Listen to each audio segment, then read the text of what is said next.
Working hard for something we don't care about is called stress. Working hard for something we love is called passion. I think one of the mistakes that people make is they think purpose comes from their job. I've been a whatever for so many years, and when then I lose my job or I retire, I now don't have a sense of purpose because I so closely associated my self-worth with the job that I did. I knew what my job was, I had a sense of purpose. And one wonders if those things are conflated, right? Which is I had a sense of purpose for my job, but then when I didn't have the job, all of a sudden I woke up in the morning, didn't know what to do. Your purpose is not your MOS. Your purpose is not your saw gunner. Your purpose is not the job that you wake up to do every day.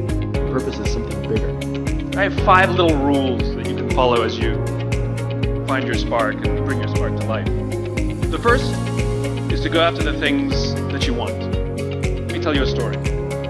So a friend of mine and I, we went for a run in Central Park. The Roadrunners organization, on the weekends, they host races. And it's very common at the end of the race, they'll have a sponsor who will give away something, apples or bagels or something. And on this particular day, when we got to the end of the run, there were some free bagels. And they had picnic tables set up. And on one side was a group of volunteers. On the table were boxes of bagels. And on the other side was a long line of runners waiting to get their free bagel. So I said to my friend, let's get a bagel. And he looked at me and said, the line's too long. And I said, free bagel. And he said, I don't want to wait in line. And I was like, free bagel. And he says, it's too long. And that's when I realized that there's 2 ways to see the world. Some people see the thing that they want, and some people see the thing that prevents them from getting the thing that they want. I could only see the bagels. He could only see the line. Because the rule is, you can go after whatever you want. You just cannot deny anyone else to go after whatever they want. You don't have to do it the way everybody else has done it. You can do it your way. You can break the rules. You just can't get in the way of somebody else getting what they want. Rule number 2. In the 18th century, there was something that spread across Europe and eventually made its way to America called puerperal fever, also known as the Black Death of childbed. Basically what was happening is women were giving birth and they would die within 48 hours after giving birth. This Black Death of childbirth was the ravage of Europe, and it got worse and worse and worse over the course of over a century.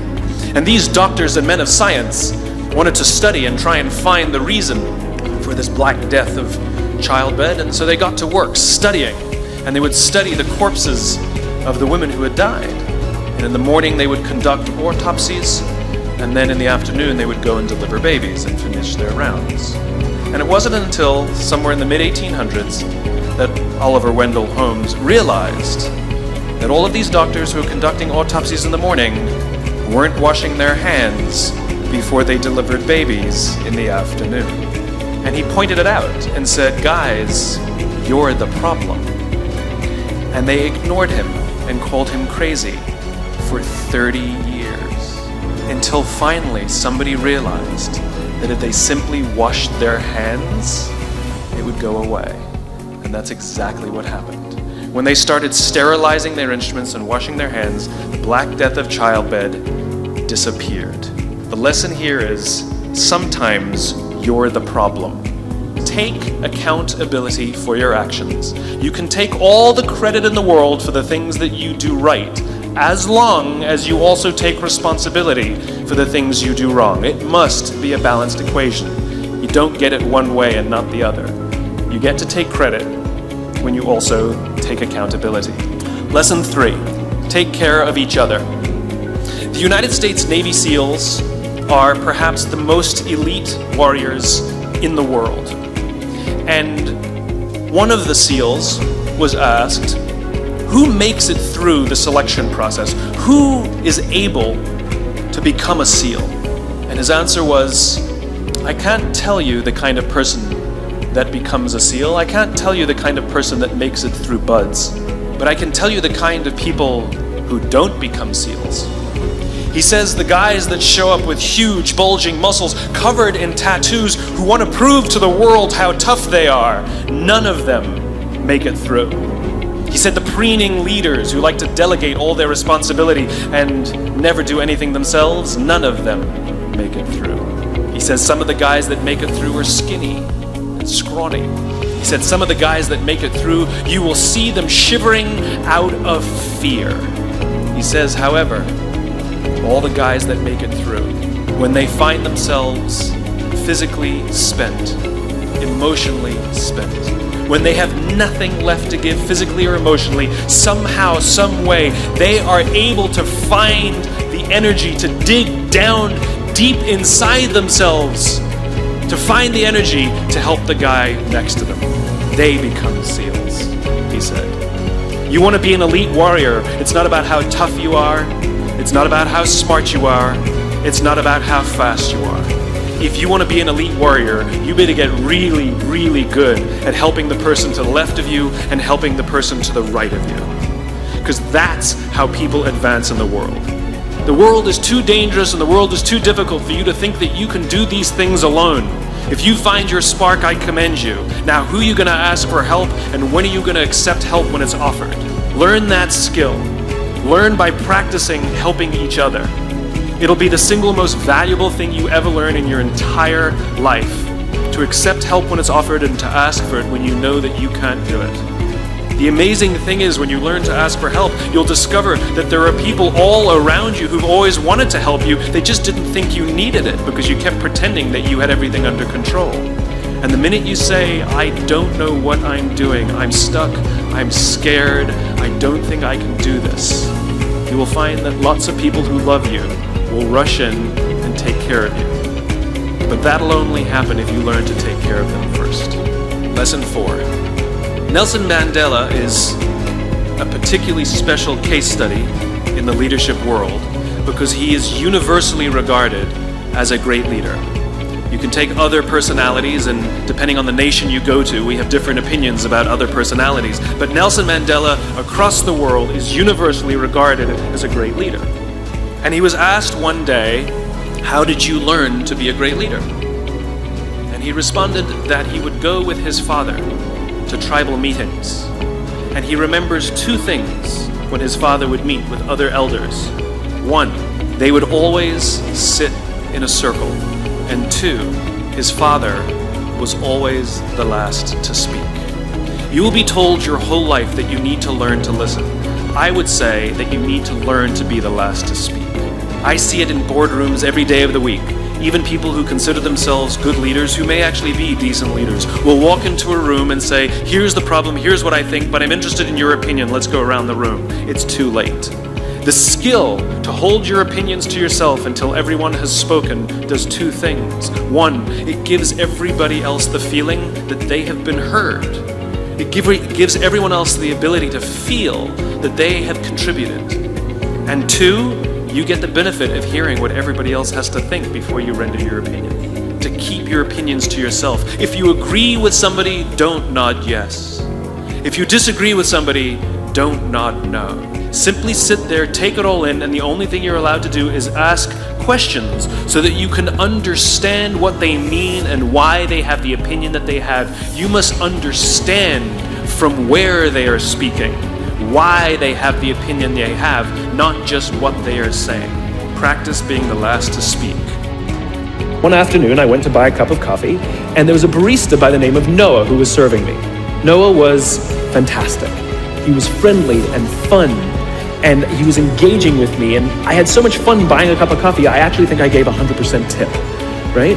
He was wonderful. So as is my nature, I asked Noah, do you like your job? And without skipping a beat, Noah says, I love my job. And so I followed up. I said, what is it that the Four Seasons is doing that would make you say to me, I love my job? And without skipping a beat, Noah said, throughout the day, managers will walk past me and ask me how I'm doing, if there's anything that I need to do my job better. He said, not just my manager, any manager. And then he said something magical. He says, I also work at Caesar's Palace. And at Caesar's Palace, the managers are trying to make sure we're doing everything right. They catch us when we do things wrong. He says, when I go to work there, I like to keep my head under the radar and just get through the day so I can get my paycheck. He says, here at the Four Seasons, I feel I can be myself. So we in leadership are always criticizing the people. We're always saying, we've got to get the right people on the bus. I've got to fill my team. I've got to get the right people. But the reality is, it's not the people. It's the leadership. If we create the right environment, we will get people like Noah at the Four Seasons. If we create the wrong environment, we will get people like Noah at Caesar's palace. There was a former Undersecretary of Defense who was invited to give a speech at a large conference, about 1,000 people. And he was standing on the stage with his cup of coffee, a styrofoam cup. And he took a sip of his coffee and he smiled and he looked down at the coffee. And then he went off script. And he said, last year I spoke at this exact same conference. Last year I was still the Undersecretary. And when I spoke here last year, they flew me here business class. And when I arrived at the airport, there was somebody waiting for me to take me to my hotel. And they took me to my hotel and they had already checked me in and they just took me up to my room. And the next morning I came downstairs and there was someone waiting in the lobby to greet me, and they drove me to this here same venue and handed me a cup of coffee in a beautiful ceramic cup. He says, I'm no longer the Undersecretary. I flew here coach. I took a taxi to my hotel and I checked myself in. When I came down the lobby this morning, I took another taxi to this venue. And when I asked someone, do you have any coffee? He pointed to the coffee machine in the corner and I poured myself a cup of coffee into this here styrofoam cup. He says the lesson is, the ceramic cup was never meant for me. It was meant for the position I held. I deserve a styrofoam cup. Remember this. As you gain fame, as you gain fortune, as you gain position and seniority, people will treat you better. They will hold doors open for you. They will get you a cup of tea and coffee without you even asking. None of that stuff is meant for you. That stuff is meant for the position you hold. It is meant for the level that you have achieved of leader or success or whatever you want to call it. But you will always deserve a styrofoam cup. Remember that lesson of humility and gratitude. You can accept all the free stuff. You can accept all the perks. Absolutely, you can enjoy them. But just be grateful for them and know that they're not for you. And so I keep meeting these wonderful, fantastic, idealistic, hardworking, smart kids. They've just graduated school. They're in their entry-level job. I sit down with them and I go, how's it going? They go, I think I'm going to quit. I'm like, why? They're like, I'm not making an impact. I'm like, you've been here 8 months. It's as if they're standing at the foot of a mountain and they have this abstract concept called impact that they want to have in the world, which is the summit. What they don't see is the mountain. I don't care if you go up the mountain quickly or slowly, but there's still a mountain. And so what this young generation needs to learn is patience. That some things that really, really matter, like love or job fulfillment, joy, love of life, self-confidence, a skill set, any of these things, all of these things take time. Sometimes you can expedite pieces of it, but the overall journey is arduous and long and difficult. All you need to do is have the will and the desire to want to understand what drives and inspires you.